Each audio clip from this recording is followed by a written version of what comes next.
ಆತ್ಮೀಯ ಬಂಧುಗಳೇ, ಶ್ರೀಮದ್ ಭಾಗವತಂ ಸ್ಕಂದ 3 ಅಧ್ಯಾಯ 2 ಕೃಷ್ಣ ಸ್ಮರಣೆ. ಇದರಿಂದ ಇವತ್ತು 2 ಶ್ಲೋಕಗಳನ್ನು ತಿಳ್ಕೊಳ್ಳೋಣ. ಶ್ಲೋಕ 1. ಶ್ರೀ ಶುಕ ಉವಾಚ ಇತಿ ಭಾಗವತ ಪೃಷ್ಟಕ್ಷತ್ರ ವಾರ್ತಾಂ ಪ್ರಿಯಾಶ್ರಯಾಂ ಪ್ರತಿವಕ್ತುಂ ನ ಚೋತ್ಸೇಹ ಔತ್ಕಂಠ್ಯಾತ್ಮಾರಿತೇಶ್ವರಃ. ಅನುವಾದ. ಶ್ರೀ ಶುಕಮುನಿಗಳು ಹೇಳಿದರು, ಅತ್ಯಂತ ಪ್ರಿಯಕರನಾದ ಭಗವಂತನ ಸಂದೇಶಗಳನ್ನು ಹೇಳುವಂತೆ ಮಹಾನ್ ಭಕ್ತ ಉದ್ಧವನನ್ನು ವಿದುರನು ಕೇಳಿದನು. ಆದರೆ ಶ್ರೀಕೃಷ್ಣನ ಸ್ಮರಣೆ ಮಾತ್ರದಿಂದಲೇ ತೀವ್ರವಾಗಿ ತಲ್ಲಣಗೊಂಡ ಉದ್ಧವನಿಗೆ ತಕ್ಷಣ ಉತ್ತರ ಕೊಡಲಾಗಲಿಲ್ಲ. ಶ್ಲೋಕ 2.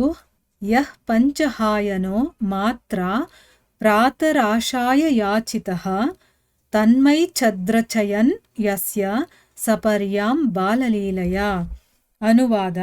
ಅವನು ಶೈಶವಾವಸ್ಥೆಯಿಂದಲೂ ಭಗವಾನ್ ಶ್ರೀಕೃಷ್ಣನ ಸೇವೆಯಲ್ಲಿ ಮಗ್ನನಾದವನು. 5 ವರ್ಷದ ಬಾಲಕನಾಗಿದ್ದಾಗಲೇ ಶ್ರೀಕೃಷ್ಣನ ಸೇವೆಯಲ್ಲಿ ಎಷ್ಟರ ಮಟ್ಟಿಗೆ ತನ್ಮಯನಾಗಿದ್ದನೆಂದರೆ ತಾಯಿಯು ಉಪಹಾರಕ್ಕೆ ಕರೆದರೂ ಅವನು ಉಪಹಾರ ಮಾಡ ಬಯಸುತ್ತಿರಲಿಲ್ಲ. ಇವು ಶ್ಲೋಕಗಳು ಮತ್ತು ಅವುಗಳ ಅನುವಾದ. ಈಗ ಭಾವಾರ್ಥದ ಮೂಲಕ ನಾವು ಇದರ ಅರ್ಥವನ್ನು ತಿಳ್ಕೊಳ್ಳೋದಕ್ಕೆ ಪ್ರಯತ್ನ ಮಾಡೋಣ. ಇಲ್ಲಿ ಶುಕಮುನಿಗಳು ಏನು ಹೇಳ್ತಾ ಇದ್ದಾರೆ ಅಂತಂದರೆ, ತುಂಬ ಪ್ರೀತಿ ಪಾತ್ರನಾದಂತಹ ಭಗವಂತನ ಸಂದೇಶಗಳನ್ನು ಹೇಳು, ಅಂದರೆ ಶ್ರೀಕೃಷ್ಣನ ಸಂದೇಶಗಳನ್ನು ಹೇಳು ಅಂತಂದ್ಬಿಟ್ಟು ಮಹಾನ್ ಭಕ್ತನಾದಂತಹ ಉದ್ಧವನನ್ನು ವಿದುರರು ಕೇಳ್ತಾರೆ. ಆದರೆ ಶ್ರೀಕೃಷ್ಣನ ಸ್ಮರಣೆ ಮಾತ್ರದಿಂದ, ಈಗ ಶ್ರೀಕೃಷ್ಣನ ವಿಷಯ ಹೇಳು ಅಂದಿದ ತಕ್ಷಣ ಕೃಷ್ಣ ನೆನಪಾಗೋಗ್ತಾನೆ. ಆಗ ಆ ಉದ್ಧವನಿಗೆ ಉತ್ತರನೇ ಕೊಡೋದಕ್ಕಾಗಲ್ಲ. ನೋಡಿ, ಇದು ಭಾವ ಪರವಶತೆ ಅಂತ ಹೇಳ್ತಾರೆ. ಭಾವಕ್ಕೆ ಒಳಗಾಗೋದು, ಅವನ ನೆನಪಲ್ಲೇ ಅವರು ಮುಳುಗೋಗ್ತಾರೆ. ಈ ಒಂದು ಪ್ರಪಂಚದ ನೆನಪೇ ಇರೋದಿಲ್ಲ ಅವರಿಗೆ. ಶರೀರವನ್ನು ಕೂಡ ಮರೆತು ಹೊರಟೋಗ್ತಾರೆ ಅವರು. ಆ ಭಾವಕ್ಕೆ ಒಳಗಾಗ್ಬಿಡ್ತಾರೆ. ತುಂಬ ಭಕ್ತಿ ಇರುತ್ತಲ್ಲ, ತುಂಬ ಪ್ರೀತಿ ಇರುತ್ತಲ್ಲ ಭಗವಂತನ ಮೇಲೆ, ಆಗ ಅವರು ಅವನನ್ನು ನೆನೆಸ್ಕೊಂಡಾಗ ಈ ರೀತಿ ಆಗೋದುಂಟು. ಆದರೆ ನಮಗೆ ಕೇಳಿದ್ರು ಇದೇನು ಅಂತ ಗೊತ್ತಾಗೋದಿಲ್ಲ. ಯಾಕಂದರೆ ನಾವಿನ್ನೂ ಅಲ್ಲಿಗೆ ಹೋಗಿಲ್ವಲ್ಲ, ಆ ಒಂದು ಹಂತಕ್ಕೆ ತಲುಪಿಲ್ಲ. ಆದರೆ ಆ ಹಂತಕ್ಕೆ ಹೋಗ್ಬೇಕಲ್ವ ನಾವು. ಆ ಒಂದು ಭಾವ ಪರವಶತೆ ಅನ್ನೋದು, ಆ ಭಗವಂತನ ವಿರಹ ಹೇಗಿರತ್ತೆ, ಅವನನ್ನು ಬಿಟ್ಟಿರೋದು ಆಗೋದಿಲ್ಲ ಅಂತ ಹೇಳ್ತಾರಲ್ಲ, ಅದು ಹೇಗಿರುತ್ತೆ. ಅವನ ಹೆಸರು ಕೇಳಿದ ತಕ್ಷಣ ಈ ರೀತಿ ಒಂದು ಭಾವಕ್ಕೆ ಒಳಗಾಗ್ತಾರಲ್ಲ, ಅದು ಹೇಗಿರುತ್ತೆ.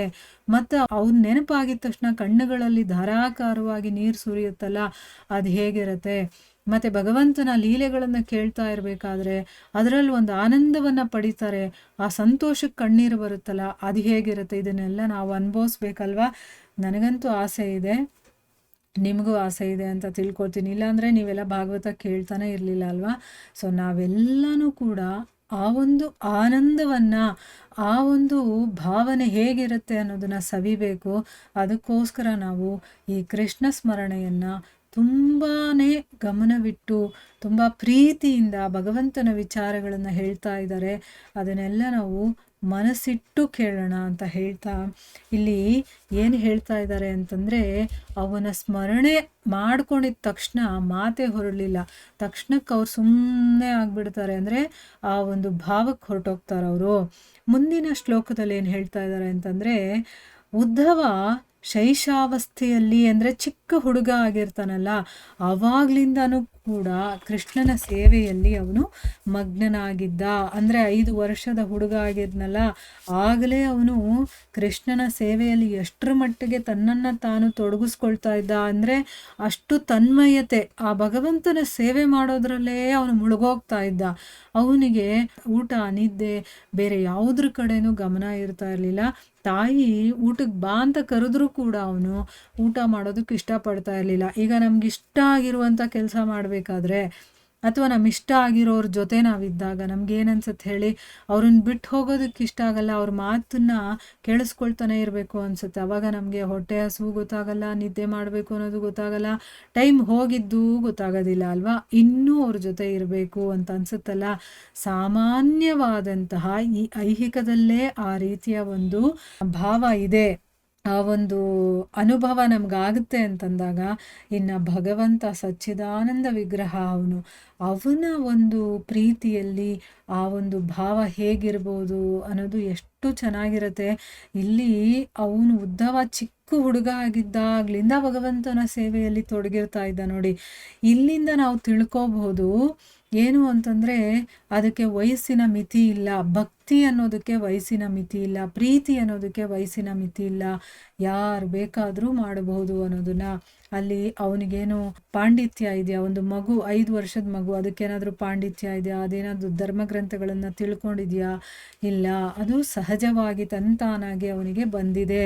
ಆದರೆ ಇದಕ್ಕಿನ್ನೂ ಒಂದು ಅರ್ಥ ಇದೆ. ಅವನು ಹೋದ ಜನ್ಮದಲ್ಲಿ ಮಾಡಿರುವಂತಹ ಸುಕೃತ ಫಲ ಅಂತ ಹೇಳ್ತೀವಲ್ವಾ, ಅದರಿಂದ ಅವನಿಗೆ ಆ ರೀತಿಯ ಒಂದು ಭಕ್ತಿ ಇರಬಹುದು.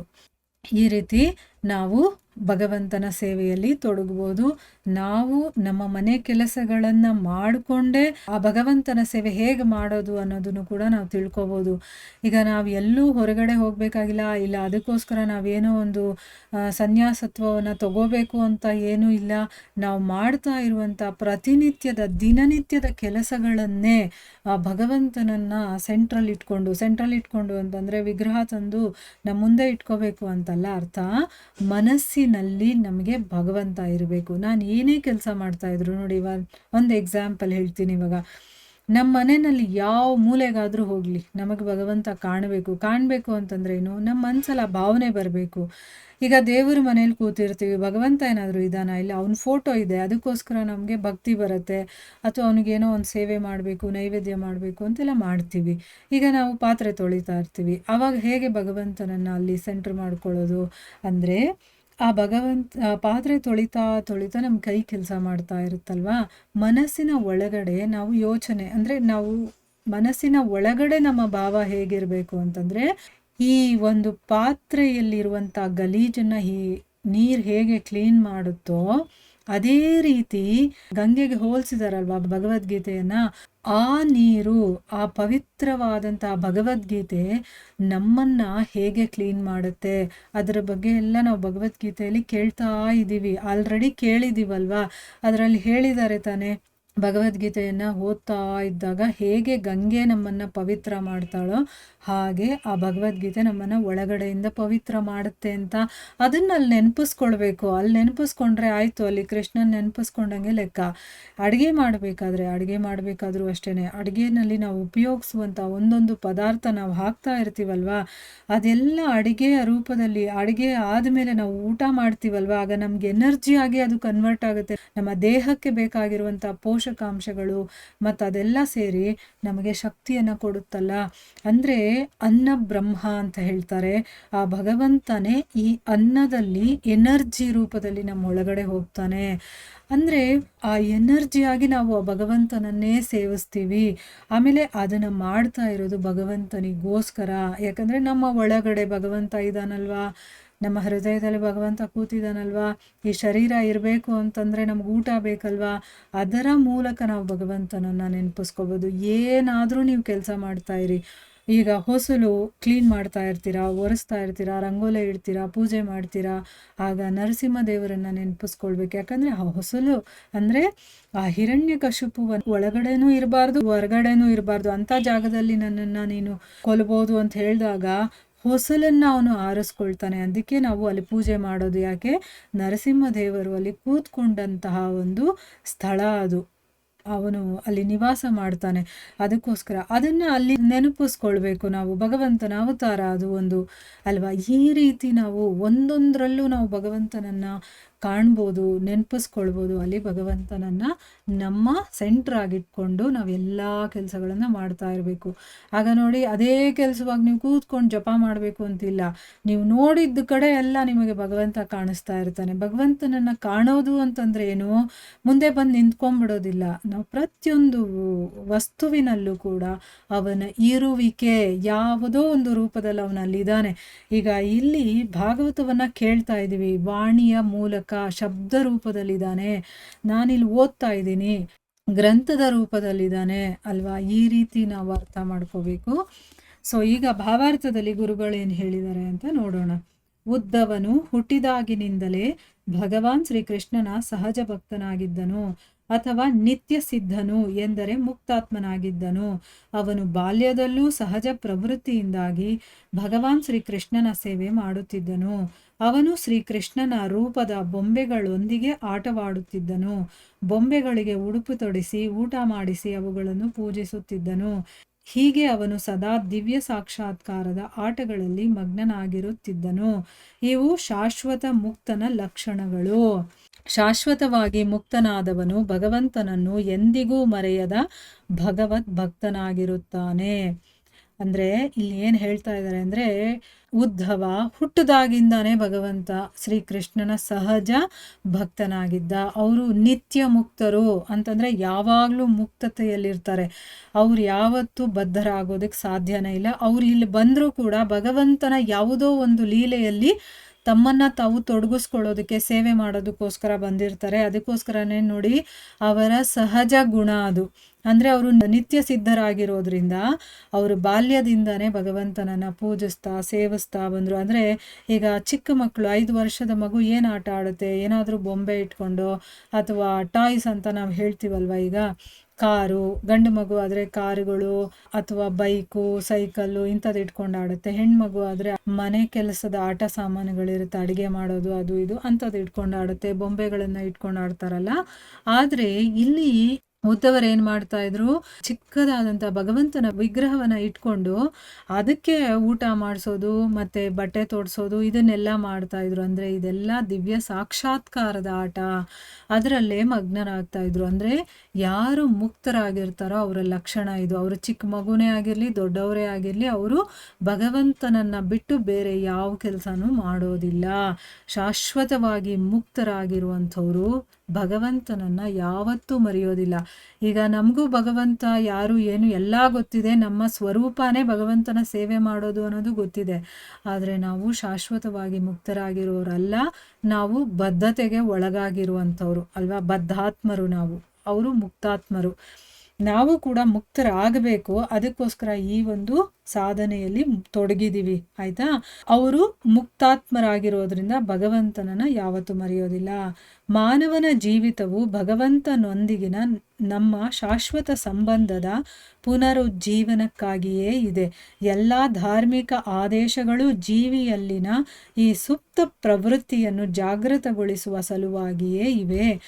ಈ ಅರಿವು ಎಷ್ಟು ಬೇಗ ಉಂಟಾಗುವುದೋ ಅಷ್ಟು ತ್ವರಿತವಾಗಿ ಮಾನವ ಜನ್ಮದ ಗುರಿಯು ಈಡೇರುವುದು. ನೋಡಿ, ಇದು ತುಂಬಾ ಇಂಪಾರ್ಟೆಂಟ್ ಆಗಿರುವಂಥ ವಿಷಯ.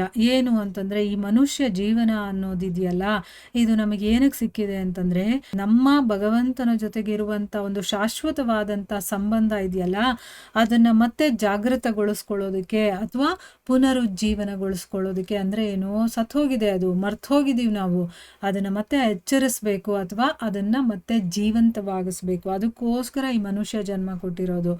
ಪ್ರಾಣಿಗಳ ಜನ್ಮದಲ್ಲಿ ಇದು ಬಹಳ ಕಷ್ಟ. ಇಲ್ವೇ ಇಲ್ಲ ಅಂತ ಇಟ್ಕೊಳ್ಳಿ, ಎಲ್ಲೋ ಒಂದೋ ಎರಡೋ ಪ್ರಾಣಿಗಳಿಗಾಗ್ಬೋದು. ಯಾಕೆ ಅಂತಂದ್ರೆ ಅದು ಹಿಂದಿನ ಜನ್ಮದ ಒಂದು ಸುಕೃತ ಫಲದಿಂದ ಆಗುತ್ತೆ.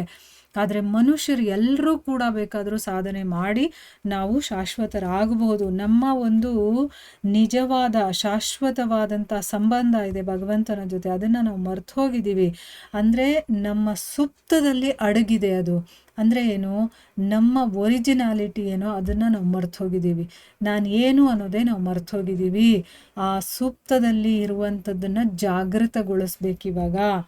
ಈಗ ಇದಕ್ಕೆ ಎಕ್ಸಾಂಪಲ್ ಏನು ಅಂತಂದರೆ, ಈಗ ಮೋಡ ಮುಸುಕೊಂಡಿದೆ, ಆ ಮುಸುಕಿರುವುದನ್ನು ನಾವು ತೆಗಿಬೇಕು. ಅಷ್ಟು ತೆಗೆದುಬಿಟ್ರೆ ನಾವು ಭಗವಂತನನ್ನು, ನಮ್ಮ ಒಂದು ಒರಿಜಿನಾಲಿಟಿ ಏನಿದೆಯೋ ಅದು ನಮಗೆ ಗೊತ್ತಾಗ್ಬಿಡುತ್ತೆ. ನಾನು ಭಗವಂತನ ಸೇವಕ ಅನ್ನೋದು ನನಗೆ ಗೊತ್ತಿದೆ. ನನ್ನ ಒಂದು ಸ್ವಭಾವನೇ ಅದು, ಭಗವಂತನ ಸೇವಕ ನಾನು ಅನ್ನೋದು ನನ್ನ ಸ್ವಭಾವ. ಆದರೆ ನಾವು ಈ ಮಾಯಾ ಪ್ರಪಂಚದಲ್ಲಿ ಮುಳುಗಿರೋದ್ರಿಂದ ಅದನ್ನು ಮರ್ತು ಹೋಗಿದ್ದೀವಿ. ಅದನ್ನು ಮತ್ತೆ ಜಾಗೃತಗೊಳಿಸ್ಬೇಕಲ್ವ. ಅದಕ್ಕೋಸ್ಕರನೇ ಈ ಮನುಷ್ಯ ಜನ್ಮ ಅನ್ನೋದಿರೋದು. ಈ ಎಲ್ಲ ಧಾರ್ಮಿಕ ಗ್ರಂಥಗಳಲ್ಲಿ ಏನೇನಿದೆಯೋ ಅದೆಲ್ಲ ಇರೋದು ಏನಕ್ಕೆ ಅಂತಂದರೆ, ಅಂತಂದರೆ ನಮ್ಮನ್ನು ಜಾಗೃತಗೊಳಿಸೋದಕ್ಕೆ ಎಷ್ಟು ಬೇಗ ಆಗುತ್ತೋ ಅಷ್ಟು ಬೇಗ ನಾವು ಇದನ್ನು ಮಾಡ್ಕೋಬೇಕು ಅಂತ ಹೇಳ್ತಾ ಇದ್ದಾರೆ ಇಲ್ಲಿ ಗುರುಗಳು. ಯಾಕೆ ಅಂತಂದರೆ ಈ ಮನುಷ್ಯ ಜನ್ಮದ ಗುರಿಯನ್ನು ನಾವು ತಲುಪು ಬಿಡಬೇಕು ಬೇಗ ಆದಷ್ಟು ಬೇಗ. ಯಾಕೆಂದರೆ ಇನ್ನೂ ಏನಾದರೂ ನಾನು ಕೆಟ್ಟದ್ದು ಮಾಡೋ, ಇನ್ನೂ ಏನಾದರೂ ಅಧಮ ಸ್ಥಿತಿಗೆ ಏನಾದರೂ ಹೋದೆ ಅಂತಂದರೆ ನನಗೆ ಈ ಜನ್ಮ ಹೊರಟೋಗುತ್ತೆ, ಮನುಷ್ಯ ಜನ್ಮ ಇದು ಸಿಗೋದೇ ಅಪರೂಪ ಆಯಿತಾ. ಅದು ಸಿಕ್ಕಿದೆ ಅಂದಾಗ ಅದನ್ನು ನಾವು ಯೂಸ್ ಮಾಡ್ಕೋಬೇಕಲ್ವಾ, ಅದನ್ನು ಇಲ್ಲಿ ಹೇಳ್ತಾ ಇದ್ದಾರೆ. ಭಗವದ್ಭಕ್ತರ ಕುಟುಂಬದಲ್ಲಿ ಮಗುವಿಗೆ ನಾನಾ ರೀತಿಯಲ್ಲಿ ಭಗವಂತನ ಸೇವೆಯ ಅವಕಾಶಗಳು ಲಭಿಸುತ್ತವೆ. ಭಕ್ತಿ ಸೇವೆಯಲ್ಲಿ ಈಗಾಗಲೇ ಮುನ್ನಡೆ ಸಾಧಿಸಿರುವ ಆತ್ಮನು ಅಂತಹ ಆಧ್ಯಾತ್ಮ ಜ್ಞಾನವುಳ್ಳ ಕುಟುಂಬದಲ್ಲಿ ಜನಿಸುತ್ತಾನೆ. ಇದು ಭಗವದ್ಗೀತೆಯಲ್ಲೂ ದೃಢಪಟ್ಟಿದೆ. 6ನೇ ಅಧ್ಯಾಯ 41ನೇ ಶ್ಲೋಕ. ಪತಿತಾತ್ಮರಾದ ಭಕ್ತರೂ ಕೂಡ ಸದ್ಬ್ರಾಹ್ಮಣರ ಅಥವಾ ಸಿರಿವಂತ ವೈಶ್ಯ ಕುಟುಂಬದಲ್ಲಿ ಜನ್ಮವೆತ್ತುವ ಅವಕಾಶ ಪಡೆಯುತ್ತಾರೆ. ಈ ಎರಡೂ ಕುಟುಂಬಗಳಲ್ಲೂ ಯಾರೊಬ್ಬರ ದೈವ ಪ್ರಜ್ಞೆಯು ತಾನೇ ತಾನಾಗಿ ಪುನರುಜ್ಜೀವನಗೊಳಿಸಲು ಸದವಕಾಶವಿರುತ್ತದೆ. ಏಕೆಂದರೆ ಈ ಕುಟುಂಬಗಳಲ್ಲಿ ಭಗವಾನ್ ಶ್ರೀಕೃಷ್ಣನ ಆರಾಧನೆಯು ಸತತವಾಗಿ ನಡೆಯುತ್ತಿರುತ್ತದೆ ಮತ್ತು ಮಗುವಿಗೆ ತಾನಾಗಿಯೇ ಅರ್ಚನಾ ವಿಧಾನವನ್ನು ಅನುಸರಿಸುವ ಅವಕಾಶಗಳು ಲಭ್ಯವಾಗುತ್ತವೆ. ಅಂದರೆ ಒಬ್ಬ ಭಕ್ತನ ಮನೆಯಲ್ಲಿ ಏನಾದರೂ ಹುಟ್ಟುಬಿಟ್ರೆ ಒಂದು ಮಗು, ಅದಕ್ಕೆ ಭಗವಂತನ ಸೇವೆ ಮಾಡೋದಕ್ಕೆ ಬೇಕಾದ ಅವಕಾಶಗಳು ಸಿಗತ್ತೆ ಅಲ್ವಾ. ಈಗ ಬ್ರಾಹ್ಮಣರು ಅದರಲ್ಲೂ ಭಗವಂತನ ಭಕ್ತರಾಗಿರ್ಬೇಕು ಅವರು. ಅಂಥವ್ರ ಮನೇಲಿ ಹುಟ್ಟಿದ್ರೆ ಮಂತ್ರ ಉಚ್ಚಾರಣೆಗಳು, ಭಗವಂತನ ಸೇವೆ ಮಾಡೋದು, ಬೆಳಗ್ಗೆ ಎದ್ದಿದ ತಕ್ಷಣ ಭಗವಂತನಿಗೆ ಅರ್ಘ್ಯಪಾದ್ಯಗಳನ್ನು ಕೊಡೋದು, ಹೇಗೆ ನೈವೇದ್ಯಗಳು, ಅಲಂಕಾರ, ಇದನ್ನೆಲ್ಲ ಆ ತಂದೆ ತಾಯಿಗಳೇ ಹೇಳ್ಕೊಟ್ಬಿಡ್ತಾರೆ. ಯಾಕೆಂದರೆ ಅವ್ರು ಆಲ್ರೆಡಿ ಮಾಡ್ತಾ ಇರ್ತಾರಲ್ವ, ಅವ್ರು ಅದೇ ಕೆಲಸ ಮಾಡೋದ್ರಿಂದ ಅವ್ರಿಗೂ ಕೂಡ ಆ ಒಂದು ಚಾನ್ಸ್ ಸಿಗುತ್ತೆ. ಸೊ ಅದಕ್ಕೆ ಆ ಮಗುಗೆ ಇನ್ನೂ ಈಸಿ ಆಗಿಬಿಡುತ್ತೆ. ಯಾಕಂದರೆ ಅವ್ರ ಮನೇಲಿ ಅದೆಲ್ಲ ನಡೀತಾ ಇದ್ದಾಗ ಆ ಮಗು ಕಲಿಯೋದಕ್ಕೂ ಕೂಡ ಈಸಿ ಆಗುತ್ತಲ್ವಾ. ಅದಕ್ಕೋಸ್ಕರ ಅದು ನಮಗೆ ಈಸಿಯಾಗಿ ಸಿಕ್ಕಿಬಿಡುತ್ತೆ. ಭಗವದ್ಗೀತೆಯಲ್ಲಿ 6ನೇ ಅಧ್ಯಾಯ 41ನೇ ಶ್ಲೋಕವನ್ನು ತಿಳ್ಕೊಳ್ಳೋಣ. ಏನು ಅಂತಂದರೆ, ಪ್ರಾಪ್ಯ ಪುಣ್ಯ ಕೃತಾಂ ಲೋಕಾನ್ ಉಷಿತ್ವಾ ಶಾಶ್ವತಿ ಸಮಾಹ ಶುಚೀನಾಂ ಶ್ರೀಮತಾಂ ಗೇಹೆ ಯೋಗ ಭ್ರಷ್ಟೋಭಿಜಾಯತೆ. ಅಂದರೆ ಅರ್ಥ ಏನು? ಯೋಗ ಭ್ರಷ್ಟನಾಗಿರ್ತಾನಲ್ಲ ಅಂದರೆ ಏನು, ಸಾಧನೆ ಮಾಡ್ತಾ ಇರ್ತಾನೆ, ಅಕಸ್ಮಾತ್ ಅವನಿಗೇನಾದರೂ ಮರಣ ಆಗೋಯ್ತು ಅಥವಾ ಅವನು ಕೆಳಗಡೆ ಬಿದ್ದುಬಿಟ್ಟ ಅಂತ ಇಟ್ಕೊಳ್ಳಿ, ಆ ಒಂದು ಸ್ಥಿತಿಯಿಂದ ಇನ್ನೂ ಕೆಳಮಟ್ಟಕ್ಕೆ ಬಂದ್ಬಿಟ್ಟ, ಆದರೂ ಕೂಡ ಪುಣ್ಯ ಲೋಕಗಳಲ್ಲಿ ಅವನು ಬಹುಕಾಲ ಸಂತೋಷವಾಗಿದ್ದು ಆಮೇಲೆ ಯಾರಾದರೂ ಧರ್ಮಾತ್ಮರ ಮನೆಯಲ್ಲಿ ಅಥವಾ ಶ್ರೀಮಂತ ಕುಟುಂಬದಲ್ಲಿ ಅವನು ಹುಡ್ತಾನೆ. ಯಾಕೆ ಅಂತಂದರೆ ಧರ್ಮಾತ್ಮರು ಅಥವಾ ಪೂಜೆ ಪುನಸ್ಕಾರ ಮಾಡುವಂಥ ಬ್ರಾಹ್ಮಣರು ಅಂತ ಇಟ್ಕೊಳ್ಳಿ, ಅಂಥವ್ರ ಮನೆಯಲ್ಲಿ ಹುಟ್ಟಿದಾಗ ಅವನಿಗೆ ಚಿಕ್ಕ ವಯಸ್ಸಿಂದಾನೇ ಭಗವಂತನ ಕೆಲಸಗಳಲ್ಲಿ ತೊಡಗೋದು ಅಥವಾ ಅವನ ಸೇವೆ ಮಾಡುವಂಥ ಒಂದು ಸದವಕಾಶ ಅವನಿಗಿರುತ್ತೆ. ಮತ್ತು ಶ್ರೀಮಂತರ ಮನೆಯಲ್ಲೂ ಕೂಡ, ಯಾಕೆ ಅಂತಂದರೆ ಅವನಿಗೆ ಹೊಟ್ಟೆ ಬಟ್ಟೆಗೆ ಚಿಂತೆ ಇರೋದಿಲ್ಲ. ಸೊ ಹಿಂದಿನ ಜನ್ಮದಲ್ಲಿ ಅವನು ಮಾಡಿ ಬಿಟ್ಟಿರ್ತಾನಲ್ಲ, ಅಲ್ಲಿಂದ ಮುಂದುವರಿಯೋದಕ್ಕೆ ಅವನಿಗೆ ಬೇಗ ಅವಕಾಶ ಸಿಗುತ್ತೆ. ಅದೇ ಬಡವರ ಮನೇಲಿ ಹುಟ್ಟಿದ್ರೆ ಅವನಿಗೆ ಹೊಟ್ಟೆ ಬಟ್ಟೆಗೆ ದುಡ್ಕೊಳ್ಳೋದ್ರಲ್ಲೇ ಅವನಿಗೆ ಸಮಯ ಸರಿ ಹೋಗ್ಬಿಡುತ್ತೆ. ಅವರು ಹೋಗ್ಬಿಟ್ಟು ಇದನ್ನೆಲ್ಲ ಸಾಧನೆ ಮಾಡು, ಅದು ಮಾಡು, ಇದು ಮಾಡು ಅಂತಂದರೆ ಅವ್ರಿಗೆ ಆ ಯೋಚನೆ ಕೂಡ ಬರೋದಿಲ್ಲ. ಅವರಿಗೆ ಬರೀ ದುಡಿಯೋದು, ತಿನ್ನೋದು, ಇದ್ರ ಬಗ್ಗೆ ಯೋಚನೆ ಮಾಡೋದಕ್ಕೆ ಅವರಿಗೆ ಸಮಯ ಸರಿ ಹೋಗುತ್ತೆ. ಅದಕ್ಕೋಸ್ಕರ ಇಂಥ ಎರಡು ಕುಟುಂಬ, ಸದ್ಬ್ರಾಹ್ಮಣರ ಕುಟುಂಬ ಮತ್ತು ಸಿರಿವಂತರ ಕುಟುಂಬ, ಇದರಲ್ಲಿ ಜನ್ಮ ತಗೊಳ್ಳುವಂಥ ಅವಕಾಶವನ್ನು ಅವರು ಪಡ್ಕೊಳ್ತಾರೆ. ಯಾಕೆ ಅಂತಂದರೆ ಇದರಲ್ಲಿ ಭಗವಂತನ ಆರಾಧನೆ ಸದಾ ನಡೀತಾ ಇರುತ್ತೆ. ಮಗುವಿಗೆ ತಂತಾನಾಗೆ ಅರ್ಚನಾ ವಿಧಾನ ಅನುಸರಿಸುವಂಥ ಅವಕಾಶಗಳು ಲಭ್ಯವಾಗುತ್ತೆ. ಪಾಂಚರಾತ್ರಿಕಿ ಸೂತ್ರಗಳ ಪ್ರಕಾರ ಜನರನ್ನು ಭಕ್ತಿ ಸೇವೆಯಲ್ಲಿ ತರಬೇತಿಗೊಳಿಸಲು ಅವರಿಗೆ ದೇವಾಲಯದಲ್ಲಿ ಪೂಜೆ ಮಾಡುವುದನ್ನು ಕಲಿಸಲಾಗುತ್ತದೆ. ಇಲ್ಲಿ ಆರಂಭಿಕ ಶಿಷ್ಯರು ಭಕ್ತಿ ಸೇವೆಯನ್ನು ಕಲಿತುಕೊಳ್ಳಲು ಅವಕಾಶ ಪಡೆಯುತ್ತಾರೆ. ಪರೀಕ್ಷಿತ ಮಹಾರಾಜನು ಕೂಡ ಬಾಲ್ಯದಲ್ಲಿ ಶ್ರೀಕೃಷ್ಣನ ಬೊಂಬೆಗಳೊಂದಿಗೆ ಆಟವಾಡುತ್ತಿದ್ದನು. ಭಾರತದಲ್ಲಿ ಸದ್ವಂಶೀಯ ಕುಟುಂಬಗಳಲ್ಲಿ ಇಂದಿಗೂ ಮಕ್ಕಳಿಗೆ ರಾಮ, ಕೃಷ್ಣರಂತಹ ದೇವರುಗಳ ಅಥವಾ ದೇವತೆಗಳ ಬೊಂಬೆಗಳನ್ನು ನೀಡಲಾಗುತ್ತದೆ. ಇದರಿಂದ ಮಕ್ಕಳಲ್ಲಿ ಭಗವಂತನ ಸೇವೆಯ ಅಭಿರುಚಿಯು ಬೆಳೆಯಲು ಅವಕಾಶವಾಗುತ್ತದೆ. ಭಗವಂತನ ಅನುಗ್ರಹದಿಂದ ನಮ್ಮ ತಂದೆ ತಾಯಿಗಳಿಂದ ನಮಗೆ ಈ ಅವಕಾಶವು ಪ್ರಾಪ್ತವಾಯಿತು ಮತ್ತು ನಮ್ಮ ಬದುಕಿನ ಪ್ರಾರಂಭ ಈ ತತ್ವವನ್ನೇ ಆಧರಿಸಿತ್ತು. ಇಲ್ಲಿ ಪಂಚರಾತ್ರಿಕ ವಿಧಿ ಅಂತ ಇದೆ. ಅಂತಂದ್ರೆ ಭಗವಂತನಿಗೆ ನೈವೇದ್ಯ, ಪೂಜೆ, ಆರತಿ, ಧೂಪ ಎಲ್ಲ ಮಾಡ್ತೀವಲ್ವಾ, ಇದು ಸ್ಟೆಪ್ ಬೈ ಸ್ಟೆಪ್ಪು ಹೇಗೆ ಮಾಡೋದು ಅಂತೆಲ್ಲ ಇರುತ್ತಲ್ಲ, ಅದು ಭಕ್ತಿ ಮಾರ್ಗದಲ್ಲಿರೋರು ಈ ಒಂದು ಪಂಚರಾತ್ರಿಕ ವಿಧಿಯನ್ನ ಅನುಸರಣೆ ಮಾಡ್ತಾರೆ. ಸೊ ಅದನ್ನ ಇಂಥ ಒಂದು ಕುಟುಂಬದಲ್ಲಿ, ಸದ್ಬ್ರಾಹ್ಮಣರ ಕುಟುಂಬದಲ್ಲಿ ಹುಟ್ಟಿದಾಗ ಏನಾಗುತ್ತೆ, ಆ ಮಗುಗೆ ಚಿಕ್ಕದ್ರಿಂದ ಹೇಳ್ಕೊಡ್ತಾರೆ. ಇನ್ನೊಂದು, ಹಿಂದಿನ ಕಾಲದಲ್ಲೆಲ್ಲ ನಾವು ನೋಡಬಹುದು, ಚಿಕ್ಕ ಚಿಕ್ಕ ಬೊಂಬೆಗಳು, ಅದು ರಾಮಂದು, ಕೃಷ್ಣಂದು, ಈ ರೀತಿ ಬೊಂಬೆಗಳನ್ನೇ ಕೊಡ್ತಿದ್ರು. ಈಗಿನ ಥರ ವಿಚಿತ್ರವಾಗಿಲ್ಲ. ಆಗಿನ ಕಾಲದಲ್ಲಿ ಆಧ್ಯಾತ್ಮಿಕಕ್ಕೆ ಇಂಪಾರ್ಟೆನ್ಸ್ ಕೊಡ್ತಾ ಇದ್ರು. ಅದೇ ಇಂಪಾರ್ಟೆಂಟ್ ಅಂತ ಗೊತ್ತಿತ್ತು ಅವರಿಗೆ. ಅದಕ್ಕೆ ಚಿಕ್ಕ ಮಕ್ಕಳಿದ್ದಾಗ್ಲಿಂದ ಅವರಿಗೆ ಭಗವಂತನ ವಿಚಾರಗಳನ್ನು ಹೇಳ್ಕೊಡ್ತಾ ಇದ್ರು. ಪರೀಕ್ಷಿತ ಮಹಾರಾಜ ಇದ್ದಾನಲ್ಲ, ಅವನು ಕೂಡ ಶ್ರೀಕೃಷ್ಣನ ಬೊಂಬೆಗಳ ಜೊತೆ ಆಟ ಆಡ್ತಾ ಇದ್ನಂತೆ. ಈಗಲೂ ಕೂಡ ಕೆಲವರು ಮನೆಗಳಲ್ಲಿ ಇದೆ ಇದು ಸಂಪ್ರದಾಯ. ಆ ರೀತಿಯ ಮನೆಗಳಿರುತ್ತಲ್ಲ, ಅಲ್ಲಿ ಈಗಲೂ ಕೂಡ ಮಕ್ಕಳಿಗೆ ದೇವತೆಗಳ ಬೊಂಬೆಗಳನ್ನು ಕೊಟ್ಟು ಅದಕ್ಕೆ ಪೂಜೆ ಮಾಡೋದು ಹೇಗೆ, ನೈವೇದ್ಯ ಮಾಡೋದು ಹೇಗೆ, ಅದನ್ನೆಲ್ಲ ಹೇಳ್ಕೊಡ್ತಾರೆ. ಆ ಮಗು ಚಿಕ್ಕದ್ರಿಂದ ಕಲೀಲಿ ಅಂತಂದ್ಬಿಟ್ಟು. ಆದರೆ ಈಗ ಮಾಡ್ರನ್ ಮನೆಗಳಿರುತ್ತಲ್ಲ, ಮಾಡ್ರನ್ ಸ್ಟೈಲಿಗೆ ಹೋಗಿರ್ತಾರಲ್ಲ, ಅಂಥವ್ರ ಮನೆಗಳಲ್ಲಿ ಅದನ್ನೆಲ್ಲ ಹೇಳ್ಕೊಡೋದಿಲ್ಲ. ಇನ್ನು ಫಿಲಮ್ ಆ್ಯಕ್ಟ್ರ್ಗಳು ಫಿಲಮ್ ಬಗ್ಗೆ, ಇಂಥದ್ರ ಬಗ್ಗೆ ಎಲ್ಲ ತುಂಬ ಆಸಕ್ತಿ, ಮಾಡಲ್ ಮಾಡೋದು, ಇದು ಅದು, ಅಂದರೆ ಐಹಿಕವಾಗಿ ಏನು ಬೇಕೋ ಅದನ್ನು ಹೇಳ್ಕೊಡ್ತಾರೆ ಹೊರತು ಆಧ್ಯಾತ್ಮಿಕದ ಬಗ್ಗೆ ಅವ್ರು ಏನು ಹೇಳ್ಕೊಡೋದಿಲ್ಲ. ಆದರೆ ಇಲ್ಲಿ ಗುರುಗಳು ಏನು ಹೇಳ್ತಾ ಇದ್ದಾರೆ ಅಂತಂದರೆ, ಭಗವಂತನ ಅನುಗ್ರಹ, ನನಗಂಥ ತಂದೆ ತಾಯಿಗಳು ಸಿಕ್ಕಿದ್ರು, ಅಂದರೆ ಭಕ್ತಿ ಮಾರ್ಗದಲ್ಲಿ ನನ್ನನ್ನು ತೊಡಗಿಸೋ ಅಂಥ ತಂದೆ ತಾಯಿಗಳು, ಅವರು ಭಕ್ತಿಯಲ್ಲಿ ಇದ್ದಿದ್ದರಿಂದ ನನಗೂ ಚಿಕ್ಕಂದಿನಿಂದ ಭಗವಂತನ ಪೂಜೆ ಪುನಸ್ಕಾರ ಮಾಡೋದು ಹೇಗೆ ಅಂತ ಚಿಕ್ಕ ಚಿಕ್ಕ ವಿಗ್ರಹಗಳನ್ನು ಕೊಟ್ಟು ಅವ್ರಿಗೆ ಹೇಳ್ಕೊಡ್ತಾರೆ ತಂದೆ ತಾಯಿಗಳು. ಆ ರೀತಿ ಹೇಗೆ ಅಭಿಷೇಕ ಮಾಡೋದು ಹೇಗೆ, ಅದಕ್ಕೆ ವಸ್ತ್ರ ತೊಡಿಸೋದು ಹೇಗೆ, ನೈವೇದ್ಯ ಮಾಡೋದು ಹೇಗೆ, ಇದನ್ನೆಲ್ಲ ಅವರು ತಮ್ಮ ತಂದೆ ತಾಯಿಗಳಿಂದ ಕಲ್ತ್ಕೊಳ್ತಾರೆ. ಅದಕ್ಕೆ ಅವರು ಇಲ್ಲಿ ಹೇಳ್ತಾ ಇದ್ದಾರೆ, ಭಗವಂತನ ಅನುಗ್ರಹ, ನನಗಂಥ ತಂದೆ ತಾಯಿ ಸಿಕ್ಕಿದ್ರು ಅಂತಂದ್ಬಿಟ್ಟು. ಸೊ ದೇವತೆಗಳ ಮೇಲೆ ನಮಗೆ ಆಸಕ್ತಿ ಬರಬೇಕು ಅಂತಂದರೆ ಚಿಕ್ಕ ವಯಸ್ಸಿನಿಂದ ಮಕ್ಕಳಿಗೆ ಅದನ್ನೆಲ್ಲ ಹೇಳ್ಕೊಡ್ಬೇಕು. ಪೂಜೆ ಮಾಡೋದು ಹೇಗೆ, ರಾಮ ಅಂದರೆ ಯಾರು, ಕೃಷ್ಣ ಅಂದರೆ ಯಾರು, ಅದನ್ನೆಲ್ಲ ಸ್ವಲ್ಪ ಸ್ವಲ್ಪವಾಗಿ ಹೇಳ್ಕೊಡ್ತಾ ಬಂದರೆ ಮಕ್ಕಳಿಗೆ ತಂತಾನಾಗೆ ಆಸಕ್ತಿ ಬರುತ್ತೆ ಅನ್ನೋದನ್ನು ಇಲ್ಲಿ ಹೇಳ್ತಾ ಇದ್ದಾರೆ. ಇಲ್ಲಿಗೆ ನಾವು ನಿಲ್ಲಿಸೋಣ. ಹರೇ ಕೃಷ್ಣ.